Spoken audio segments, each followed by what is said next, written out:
प्रेम से बोलिए श्रीमद् भागवत महापुराण की जय। श्री सुखदेव महाराज की जय। भागवत कथा में आज सुनिए आगे का वृत्तांत। जब भगवान श्री कृष्ण स्वधाम गमन कर गए उसके बाद क्या हुआ। श्री सुखदेव जी कहते हैं, परीक्षित, दारुक के चले जाने पर ब्रह्मा जी, शिव, पार्वती, इंद्र आदि लोकपाल, मरीचि आदि प्रजापति, बड़े बड़े ऋषि मुनि, पितर, सिद्ध, गंधर्व, विद्याधर, नाग, चारण, यक्ष, राक्षस, किन्नर, अप्सराएं तथा गरुड़ लोक के विभिन्न पक्षी अथवा मैत्रेय आदि ब्राह्मण भगवान श्री कृष्ण के परम धाम प्रस्थान को देखने के लिए बड़ी उत्सुकता से वहां आए। वे सभी भगवान श्री कृष्ण के जन्म और लीलाओं का गान या वर्णन कर रहे थे। उनके विमानों से सारा आकाश भर सा गया था। वे बड़ी भक्ति से भगवान पर पुष्पों की वर्षा कर रहे थे। सर्वव्यापक भगवान श्री कृष्ण ने ब्रह्मा जी और अपने विभूति स्वरूप देवताओं को देखकर अपने आत्मा को स्वरूप में स्थित किया और कमल के समान नेत्र बंद कर लिए। भगवान का श्री विग्रह उपासकों के ध्यान और धारणा का मंगलमय आधार और समस्त लोगों के लिए परम रमणीय आश्रय है।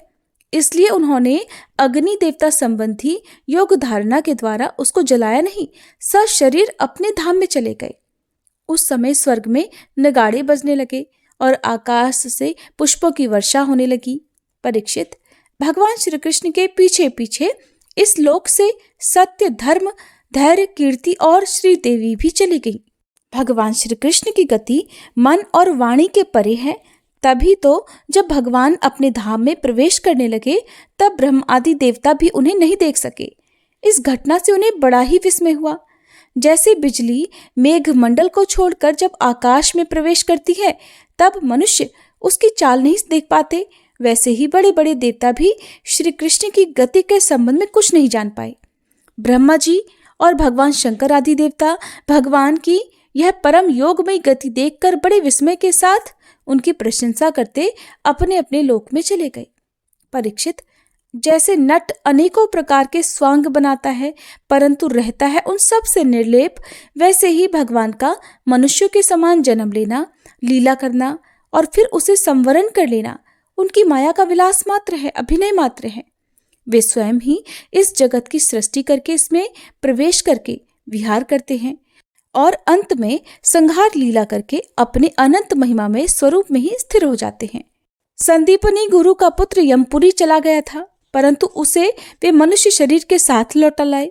तुम्हारा ही शरीर ब्रह्मास्त्र से जल चुका था परंतु उन्होंने तुम्हें जीवित कर दिया। वास्तव में परीक्षित, उनकी शरणागत वत्सलता ऐसी ही है। और तो क्या कहूँ, उन्होंने कालों के काल भगवान शंकर को भी युद्ध में जीत लिया और अत्यंत अपराधी अपने शरीर पर ही प्रहार करने वाले व्याध को भी शरीर सहित स्वर्ग भेज दिया। प्रिय परीक्षित, ऐसी स्थिति में क्या वे अपने शरीर को सदा के लिए वहां नहीं रख सकते थे? अवश्य ही रख सकते थे। यद्यपि भगवान श्री कृष्ण संपूर्ण जगत की स्थिति, उत्पत्ति और संहार के कारण हैं और संपूर्ण शक्तियों के धारण करने वाले हैं, फिर भी उन्होंने अपने शरीर को इस संसार में बचा रखने की इच्छा नहीं की। इससे उन्होंने ये दिखाया कि इस मनुष्य शरीर से मुझे क्या उद्देश्य है। आत्मनिष्ठ पुरुषों के लिए ही यही आदर्श है कि वे शरीर रखने की चेष्टा ना करें। जो पुरुष प्रातःकाल उठकर भगवान श्री कृष्ण के परम धाम गमन की इस कथा को एकाग्रता और भक्ति के साथ सुनेगा, उसे भगवान का वही सर्वश्रेष्ठ परम पद प्राप्त होगा। इधर दारुक भगवान श्री कृष्ण के विरह से व्याकुल होकर द्वारका आया और वसुदेव जी तथा उग्रसेन के चरणों में गिर गिर कर उन्हें आंसुओं से भिगोने लगा। परीक्षित, उसने अपने को संभालकर यदुवंशियों के विनाश का पूरा पूरा विवरण कह सुनाया। उसे सुनकर लोग बहुत ही दुखी हुए, मारे शोक के वे मूर्छित हो गए। भगवान श्री कृष्ण के वियोग से विफल होकर वे लोग सिर पीटते हुए तुरंत वहां पहुंचे जहां उनके भाई बंधु निष्प्राण होकर पड़े हुए थे। देवकी, रोहिणी और वसुदेव जी अपने प्यारे पुत्र श्री कृष्ण और बलराम जी को न देखकर शोक की पीड़ा से बेहोश हो गए। उन्होंने भगवत विरह से व्याकुल होकर वहीं तुरंत ही अपने प्राण छोड़ दिए। स्त्रियों ने अपने अपने पतियों के शव पहचानकर उन्हें हृदय से लगा लिया और उनके साथ चिता पर बैठकर भस्म हो गई। बलराम जी की पत्नियां उनके शरीर को, वसुदेव जी की पत्नियां उनके शव को और भगवान की पुत्रवधुएं अपने पतियों की लाशों को लेकर अग्नि में प्रवेश कर गई। भगवान श्री कृष्ण की रुक्मणी आदि पटरानियां उनके ध्यान में मगन होकर अग्नि में प्रविष्ट हो गई। परीक्षित, अर्जुन अपने प्रियतम और सखा भगवान श्री कृष्ण के विरह से पहले तो अत्यंत व्याकुल हो गए, फिर उन्होंने उन्हीं के गीता के उपदेशों का स्मरण करके अपने मन को संभाल लिया। यदुवंश के मृत व्यक्तियों में जिनको कोई पिंड देने वाला नहीं था, उनका श्राद्ध अर्जुन ने क्रमशः विधि पूर्वक करवाया। महाराज, भगवान के न रहने पर समुद्र ने एकमात्र भगवान श्री कृष्ण का निवास स्थान छोड़कर एक ही क्षण में सारी द्वारका को डुबो दिया। भगवान श्री कृष्ण वहां अब भी सदा सर्वदा निवास करते हैं। वह स्थान स्मरण मात्र से ही सारे पाप तापों को नाश करने वाला और सर्व मंगलों को भी मंगल बनाने वाला है। प्रिय परीक्षित, पिंडदान के बाद बची कुची स्त्रियों, बच्चों और बूढ़ों को लेकर फिर अर्जुन इंद्रप्रस्थ आए। वहां सबको यथायोग्य वसाकर अनिरुद्ध के पुत्र वज्र का राज्याभिषेक कर दिया। राजन, तुम्हारे दादा युधिष्ठिर आदि पांडवों को अर्जुन से ही ये बात मालूम हुई कि यदुवंशियों का संहार हो गया है। तब उन्होंने अपने वंशधर तुम्हें राज्यपद पर अभिषिक्त करके हिमालय की वीर यात्रा की। मैंने तुम्हें देवताओं के भी आराध्य देव भगवान श्री कृष्ण की जन्म लीला और कर्म लीला सुनाई। जो मनुष्य श्रद्धा के साथ इसका कीर्तन करता है वह अपने सभी पापों से मुक्त हो जाता है। परीक्षित, जो मनुष्य इस प्रकार भक्त भयहारी निखिल सौंदर्य माधुर्य निधि श्री कृष्णचंद्र के अवतार संबंधी रुचिर पराक्रम और इस श्रीमद् भागवत महापुराण में तथा दूसरे पुराणों में वर्णित परमानंदमयी बाल लीला, किशोर लीला आदि का संकीर्तन करता है, वह परमहंस मुनींद्रों के अंतिम प्राप्तव्य अर्थात श्री कृष्ण के चरणों में पराभक्ति प्राप्त कर लेता है। राजा परीक्षित ने पूछा, भगवान, यदुवंश शिरोमणि भगवान श्री कृष्ण जब अपने परम धाम पधार गए तब पृथ्वी पर किस वंश का राज्य हुआ और अब आगे किसका राज्य होगा? आप कृपा करके मुझे ये भी बतलाइए। तब श्री सुखदेव जी कहने लगे, प्रिय परीक्षित, मैंने तुम्हें एक स्कंद में ये बात बताई थी कि जरासंध के पिता बृहद्रथ के वंश में अंतिम राजा होगा पुरंजय या फिर रिपुंजय। उसके मंत्री का नाम होगा शुनक। वो अपने स्वामी को मार डालेगा और अपने पुत्र प्रद्योत को राज सिंहासन पर अभिषिक्त कर देगा। प्रद्योत का पुत्र होगा पालक, पालक का विशाखयूप, विशाखयूप का राजक और राजक का पुत्र होगा नंदीवर्धन। प्रद्योत वंश में यही 5 नरपति होंगे। इनकी संज्ञा होगी प्रद्योतन। ये 138 वर्ष तक पृथ्वी का उपभोग करेंगे, पृथ्वी पर राज्य करेंगे। इसके बाद शिशुनाग नाम का राजा होगा। शिशुनाग का पुत्र काकवर्ण, उसका क्षेमधर्मा और क्षेमधर्मा का पुत्र होगा क्षेत्रज्ञ। क्षेत्रज्ञ का विधिसार, उसका अजातशत्रु, फिर दर्भक और दर्भक का पुत्र होगा अजय। अजय से नंदीवर्धन और उससे महानंदी का जन्म होगा। शिशुनाग वंश में ये 10 राजा होंगे। ये सब मिलकर कलयुग में 360 वर्ष तक पृथ्वी पर राज्य करेंगे। प्रिय परीक्षित, महानंदी की शुद्रा पत्नी के गर्भ से नंद नाम का पुत्र होगा। वह बड़ा बलवान होगा। महानंदी महापद्म नामक निधि का अधिपति होगा, इसलिए लोग उसे महापद्म भी कहेंगे। वह क्षत्रिय राजाओं के विनाश का कारण बनेगा। तभी से राजा लोग प्रायः क्षुद्र और अधार्मिक हो जाएंगे। महापद्म पृथ्वी का एक छत्र शासक होगा। उसके शासन का उल्लंघन कोई नहीं कर सकेगा। क्षत्रियों के विनाश में हेतु होने की दृष्टि से उसे दूसरा परशुराम ही समझना चाहिए। उसके सुमाल्य आदि 8 पुत्र होंगे। वे सभी राजा होंगे और 100 वर्ष तक इस पृथ्वी का उपभोग करेंगे। कौटिल्य, वात्सायन तथा चाणक्य के नाम से प्रसिद्ध एक ब्राह्मण विश्वविख्यात नंद और उनके सुमाल्य आदि 8 पुत्रों का नाश कर डालेगा। उनका नाश हो जाने पर कलयुग में मौर्यवंशी नरपति पृथ्वी का राज्य करेंगे। वही ब्राह्मण पहले पहल चंद्रगुप्त मौर्य को राजा के पद पर अभिषिक्त करेगा। चंद्रगुप्त का पुत्र होगा वरिसार और वरिसार का अशोकवर्धन। अशोकवर्धन का पुत्र होगा सुयश, सुयश का संगत, संगत का शालिशुक और शालिशुक का सोम शर्मा। सोम शर्मा का शतधन्वा और शतधन्व का पुत्र बृहद्रथ होगा। कुरुवंश विभूषण परीक्षित, मौर्य वंश के ये 10 नरपति कलयुग में 137 वर्ष तक पृथ्वी पर राज्य करेंगे। बृहद्रथ का सेनापति होगा पुष्पमित्र शुंग, वो अपने स्वामी को मारकर खुद राजा बन बैठेगा। पुष्पमित्र का अग्निमित्र और अग्निमित्र का सुज्येष्ठ होगा। सुज्येष्ठ का वसुमित्र, वसुमित्र का भद्रक और भद्रक का पुलिंद, पुलिंद का घोष और घोष का पुत्र होगा वज्रमित्र, वज्रमित्र का भागवत और भागवत का पुत्र होगा देवभूति। शुंग वंश के ये 10 नरपति 112 वर्ष तक पृथ्वी का पालन करेंगे। परीक्षित, इन सब के अलावा भी और अन्य राजा होंगे। ये सब के सब राजा आचार विचार में म्लेच्छ प्राय होंगे। ये सब एक ही समय भिन्न भिन्न प्रांतों में राज्य करेंगे। ये सब एक नंबर के झूठे, अधार्मिक और बहुत ही कम दान करने वाले होंगे। छोटी छोटी बातों को लेकर ही ये क्रोध के मारे आग बबूला हो जाया करेंगे। ये दुष्ट लोग स्त्री, बच्चों, गौओं, ब्राह्मणों को मारने में भी नहीं हिचकिचाएंगे। दूसरे की स्त्री और धन हथिया लेने के लिए ये सदा उत्सुक रहा करेंगे। ना तो इन्हें बढ़ते देर लगेगी और ना ही घटते। क्षण भर में रुष्ट तो क्षण भर में ही तुष्ट हो जाएंगे। इनकी शक्ति और आयु बहुत कम होगी। इनमें परंपरागत संस्कार नहीं होंगे। ये अपने कर्तव्य कर्म का पालन नहीं करेंगे। रजोगुण और तमोगुण से अंधे बने रहेंगे। राजा के वेश में वे म्लेच्छ ही होंगे। वे लूट खसोट कर अपनी प्रजा का खून चूसेंगे। जब ऐसे लोगों का शासन होगा तो देश की प्रजा में भी वैसे ही स्वभाव, आचरण और भाषण की वृद्धि हो जाएगी। राजा लोग तो उनका शोषण करेंगे ही, वे आपस में भी एक दूसरे को उत्पीड़ित और शोषित करेंगे और अंततः सबके सब नष्ट हो जाएंगे। श्री सुखदेव जी कहते हैं, परीक्षित, समय बड़ा बलवान है। जैसे जैसे घोर कलयुग आता जाएगा वैसे वैसे उत्तरोत्तर धर्म, सत्य, पवित्रता, क्षमा, दया, आयु, बल और स्मरण शक्ति का लोप होता जाएगा। कलयुग में जिसके पास धन होगा उसी को लोग कुलीन, सदाचारी और सद्गुणी मानेंगे।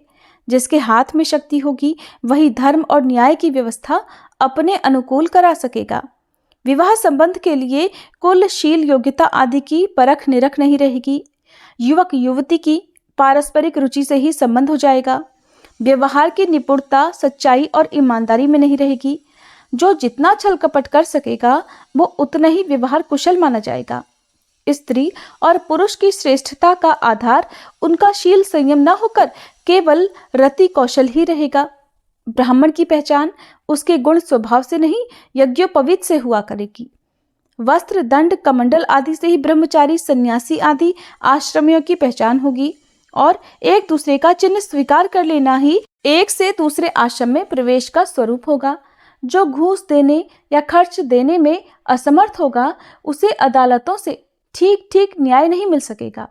जो बोलचाल में जितना चालाक होगा उसे उतना ही बड़ा पंडित माना जाएगा। असाधुता की, दोषी होने की एक ही पहचान रहेगी, गरीब होना। जो जितना अधिक दंभ पाखंड दिखाएगा उसे उतना ही बड़ा साधु समझा जाएगा। विवाह के लिए एक दूसरे की स्वीकृति ही पर्याप्त होगी। शास्त्रीय विधि विधान की, संस्कार आदि की कोई आवश्यकता नहीं समझी जाएगी। बाल आदि संवार कर, कपड़े आदि से लैस हो जाना ही स्नान समझा जाएगा। लोग दूर के तालाब को तीर्थ मानेंगे और निकट के तीर्थ गंगा, गोमती, माता पिता आदि की उपेक्षा करेंगे। सिर पर बड़े बड़े बाल, काकुल रखना ही शारीरिक सौंदर्य का चिन्ह समझा जाएगा और जीवन का सबसे बड़ा पुरुषार्थ होगा अपना पेट भर लेना। कलयुग में जो जितनी ढिठाई से बात कर सकेगा उसे उतना ही सच्चा समझा जाएगा। योग्यता, चतुराई का सबसे बड़ा लक्षण ये होगा कि मनुष्य अपने कुटुंब का पालन कर ले। धर्म का सेवन यश के लिए किया जाएगा। इस प्रकार जब सारी पृथ्वी पर दुष्टों का बोलबाला हो जाएगा तब राजा होने का कोई नियम नहीं रहेगा। ब्राह्मण, क्षत्रिय, वैश्य अथवा शूद्रों में जो बली होगा वही राजा बन बैठेगा। उस समय के नीच राजा अत्यंत निर्दय और क्रूर होंगे। लोभी तो इतने होंगे कि उनमें और लुटेरों में कोई अंतर ही नहीं होगा। वे प्रजा की पूंजी और पत्नियों तक को छीन लेंगे। उनसे डरकर प्रजा पहाड़ों और जंगलों में भाग जाएगी। उस समय प्रजा तरह तरह के शाक, कंद, मूल, मांस, मधु, फल फूल और बीज, गुठली आदि खा खाकर अपना पेट भरेगी। कभी वर्षा नहीं होगी, सूखा पड़ जाएगा, तो कभी कर पर कर लगाए जाएंगे। कभी कड़ाके की सर्दी पड़ेगी तो कभी पाला पड़ेगा। कभी आंधी चलेगी, कभी गर्मी पड़ेगी तो कभी बाढ़ आ जाएगी। इन उत्पातों से तथा आपस के संघर्ष से प्रजा अत्यंत पीड़ित होगी, नष्ट हो जाएगी। लोग भूख प्यास तथा नाना प्रकार की चिंताओं से दुखी रहेंगे। रोगों से तो उन्हें छुटकारा ही नहीं मिलेगा। कलयुग में मनुष्यों की परम आयु केवल 20 या 30 वर्ष की होगी। परीक्षित, कलिकाल के दोष से प्राणियों के शरीर छोटे छोटे, क्षीण और रोगग्रस्त होने लगेंगे। वर्ण और आश्रमों का धर्म बतलाने वाला वेद मार्ग नष्ट प्राय हो जाएगा। धर्म में पाखंड की प्रधानता हो जाएगी। राजे महाराजे डाकू लुटेरों के समान हो जाएंगे। मनुष्य चोरी, झूठ तथा निरपराध हिंसा आदि नाना प्रकार के कुकर्मों से अपनी जीविका चलाने लगेंगे। चारों वर्णों के लोग शूद्रों के समान हो जाएंगे। गौवें बकरियों की तरह छोटी छोटी और कम दूध देने वाली हो जाएंगी। वानप्रस्थी और सन्यासी आदि विरक्त आश्रम वाले भी घर गृहस्थी जुटाकर गृहस्थों का सा व्यापार करने लगेंगे। जिनसे वैवाहिक संबंध है, केवल उन्हीं को अपना संबंधी माना जाएगा। धान, जौ, गेहूं आदि धान्यों के पौधे छोटे छोटे होने लगेंगे। वृक्षों में अधिकांश शमी के समान छोटे और कटीले वृक्ष ही रह जाएंगे। बादलों में बिजली तो बहुत चमकेगी, परंतु वर्षा कम होगी। गृहस्थों के घर अतिथि सत्कार या वेद ध्वनि से रहित होने के कारण या जनसंख्या घट जाने के कारण सूने सूने हो जाएंगे। परीक्षित, अधिक क्या कहें, कलयुग का अंत होते होते मनुष्यों का स्वभाव गधों जैसा दुस्सह बन जाएगा। लोग प्रायः गृहस्थी का भार ढोने वाले और विषयी हो जाएंगे। ऐसी स्थिति में धर्म की रक्षा करने के लिए सत्वगुण स्वीकार करके स्वयं भगवान अवतार ग्रहण करेंगे। प्रिय परीक्षित, सर्वव्यापक भगवान विष्णु सर्वशक्तिमान हैं। वे सर्वस्वरूप होने पर भी चराचर जगत के सच्चे शिक्षक सद्गुरु हैं। वे साधु सज्जन पुरुषों के धर्म की रक्षा के लिए उनके कर्म का बंधन काटकर उन्हें जन्म मृत्यु के चक्र से छुड़ाने के लिए अवतार ग्रहण करते हैं। उन दिनों शंभल ग्राम में विष्णु यश नाम के एक श्रेष्ठ ब्राह्मण होंगे। उनका हृदय बड़ा उदार और भगवत भक्ति से पूर्ण होगा। उन्हीं के घर कल्कि भगवान अवतार ग्रहण करेंगे। श्री भगवान ही अष्ट सिद्धियों के और समस्त सद्गुणों के एकमात्र आश्रय हैं। समस्त चराचर जगत के वे ही रक्षक और स्वामी हैं। वे देवदत्त नामक शीघ्रगामी घोड़े पर सवार होकर दुष्टों को तलवार के घाट उतारकर ठीक करेंगे। उनके रोम रोम से अतुलनीय तेज की किरणें छटकती होंगी। वे अपने शीघ्रगामी घोड़े से पृथ्वी पर सर्वत्र विचरण करेंगे और राजा के वेश में छिपकर रहने वाले कोटि कोटि डाकुओं का संहार कर डालेंगे। प्रिय परीक्षित, जब सब डाकुओं का संहार हो चुकेगा, तब नगर की और देश की सारी प्रजा का हृदय पवित्रता से भर जाएगा, क्योंकि भगवान कल्कि के शरीर में लगे हुए अंगराग का स्पर्श पाकर अत्यंत पवित्र हुई वायु उनका स्पर्श करेगी और इस प्रकार वे भगवान के श्री विग्रह की दिव्य गंध प्राप्त कर सकेंगे। उनके पवित्र हृदय में सत्व मूर्ति भगवान वासुदेव विराजमान होंगे और फिर उनकी संतान पहले की तरह हष्ट पुष्ट और बलवान होने लगेगी। प्रजा के नयन मनुहारी हरि ही धर्म के रक्षक स्वामी हैं। वे ही भगवान जब कल्कि के रूप में अवतार ग्रहण करेंगे, उसी समय सतयुग का प्रारंभ हो जाएगा और प्रजा की संतान परंपरा स्वयं ही सत्वगुण से युक्त हो जाएगी। जिस समय चंद्रमा, सूर्य और बृहस्पति एक ही समय एक ही साथ पुष्य नक्षत्र के प्रथम पल में प्रवेश करते हैं, एक राशि पर आते हैं, उसी समय सतयुग का प्रारंभ होता है। परीक्षित, चंद्रवंश और सूर्यवंश में जितने राजा हो गए हैं या होंगे, उन सबका मैंने संक्षेप से वर्णन कर दिया। तुम्हारे जन्म से लेकर राजा नंद के अभिषेक तक 1115 वर्ष का समय लगेगा। जिस समय आकाश में सप्तऋषियों का उदय होता है, उस समय पहले उनमें से 2 ही तारे दिखाई पड़ते हैं। उनके बीच में दक्षिणोत्तर रेखा पर संभाग में अश्विनी आदि नक्षत्रों में से एक नक्षत्र दिखाई पड़ता है। उस नक्षत्र के साथ सप्तऋषिगण मनुष्यों की गणना से 100 वर्ष तक रहते हैं। वे तुम्हारे जन्म के समय और इस समय भी मघा नक्षत्र पर स्थित हैं। स्वयं सर्वव्यापक सर्वशक्तिमान भगवान ही शुद्ध सत्वमय विग्रह के साथ श्री कृष्ण के रूप में प्रकट हुए थे। वे जिस समय अपनी लीला समेटकर परम धाम को पधार गए, उसी समय कलयुग ने संसार में प्रवेश किया। उसी के कारण मनुष्यों की मति गति पाप की ओर ढुलक गई। जब तक लक्ष्मीपति भगवान श्री कृष्ण अपने चरण कमलों से पृथ्वी का स्पर्श करते रहे, तब तक कलयुग पृथ्वी पर अपना पैर नहीं जमा सका। परीक्षित, जिस समय सप्तऋषि मघा नक्षत्र पर विचरण करते रहते हैं, उसी समय कलयुग का प्रारंभ होता है। कलयुग की आयु देवताओं की वर्ष गणना से 1200 वर्षों की, अर्थात मनुष्यों की गणना के अनुसार 4,32,000 वर्ष की है। जिस समय सप्तऋषि मघा से चलकर पूर्वाषाढ़ा नक्षत्र में जा चुके होंगे, उस समय राजा नंद का राज्य रहेगा। तभी से कलयुग की वृद्धि शुरू होगी। पुरातत्ववेत्ता ऐतिहासिक विद्वानों का कहना है कि जिस दिन भगवान श्री कृष्ण ने अपने परम धाम को प्रयाण किया, उसी दिन उसी समय कलयुग का प्रारंभ हो गया। परीक्षित, जब देवताओं की वर्ष गणना के अनुसार 1000 वर्ष बीत चुकेंगे, तब कलयुग के अंतिम दिनों में फिर से कल्कि भगवान की कृपा से मनुष्यों के मन में सात्विकता का संचार होगा। लोग अपने वास्तविक स्वरूप को जान सकेंगे और तभी से सतयुग का प्रारंभ भी होगा। परीक्षित, मैंने तो तुमसे केवल मनुवंश का सो भी बहुत संक्षेप से वर्णन किया है। जैसे मनुवंश की गणना होती है, वैसे ही प्रत्येक युग में ब्राह्मण, वैश्य और शूद्रों की भी वंश परंपरा समझनी चाहिए। राजन, जिन पुरुषों और महात्माओं का वर्णन मैंने तुमसे किया है, अब केवल नाम से ही उनकी पहचान होती है। अब वे नहीं हैं, केवल उनकी कथा रह गई है। अब उनकी कीर्ति ही पृथ्वी पर जहां तहां सुनने को मिलती है। भीष्म पितामह के पिता राजा शांतनु के भाई देवापी और इक्ष्वाकु वंशी मरु इस समय कलाप ग्राम में स्थित हैं। वे बहुत बड़े योगबल से युक्त हैं। कलयुग के अंत में कल्कि भगवान की आज्ञा से वे फिर यहाँ आएंगे और पहले की तरह वर्णाश्रम धर्म का विस्तार करेंगे। सतयुग, त्रेता, द्वापर और कलयुग, ये ही 4 युग हैं। ये पूर्वोक्त क्रम के अनुसार अपने अपने समय में पृथ्वी के प्राणियों पर अपना प्रभाव दिखाते रहते हैं। परीक्षित, मैंने तुमसे जिन राजाओं का वर्णन किया है, वे सब और उनके अलावा दूसरे राजा भी इस पृथ्वी को मेरी मेरी करते रहे, परंतु अंत में मरकर धूल में मिल गए। इस शरीर को भले ही कोई राजा कह ले, परंतु अंत में ये कीड़ा, विष्ठा अथवा राख के रूप में ही बदल जाएगा, राख ही होकर रहेगा। इस शरीर के या इसके संबंधियों के लिए जो किसी भी प्राणी को सताता है, वो न तो अपना स्वार्थ जानता है और न तो परमार्थ, क्योंकि प्राणियों को सताना तो नरक का द्वार होता है। वे लोग यही सोचा करते हैं कि मेरे दादा परदादा इस अखंड भूमंडल का शासन करते थे, अब ये मेरे अधीन किस प्रकार रहे और बाद में मेरे बेटे पोते, मेरे वंशज किस प्रकार इसका उपभोग करें।